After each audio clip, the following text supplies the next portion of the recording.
ከመቀበሯ ከ4 ቀን በፊት አንድ እናት ለልጇ ያስቀመጠችው በሞባይል የተቀዳ ብዙዎችን ከእንቅልፍ ያነቃ መልእክት እንዲህ ይላል።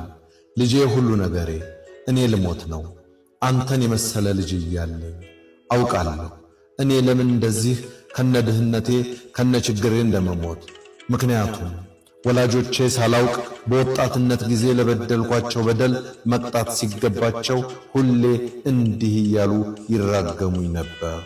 ፍጻሜ ሻይመር ለዚህ ነው የረሳኸኝ እንጂ አንተ ለኔ ክፉ ሆነህ አይደለም።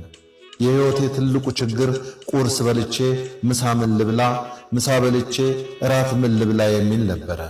አንተ ግን በቤትህ ከነቤተሰብህ መርጠህ ሥጋና ቅቤ እየበላህ ነው። አውቃለሁ ልጄ፣ ለቀብር ቀኔ ሥጋና ቅቤ በብዙ ብር ለሕዝቡ እንደምታዘጋጅ፣ እኔ ግን በሕይወት ዘመኔ ለምግብ ያላወጣሁትን።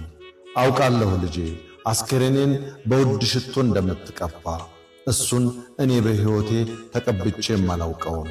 አውቃለሁ ልጄ፣ በድኔን በውድ ዘይት ብዙ ብር አውጥተህ እንደምትቀባ፣ እሱን እኔ አይቼ የማላውቀውን።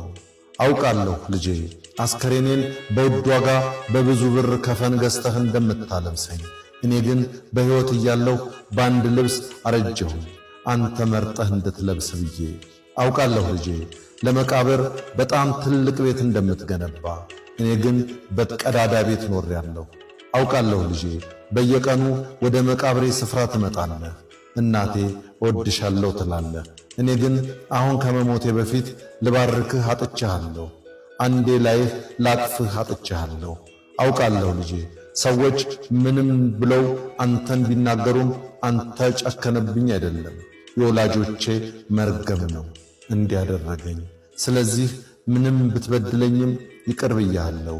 ፍጻሜህ ያማረ ይሁን፣ በእኔ አይቻለሁና ፍጻሜያችሁ ያማረ ይሁን።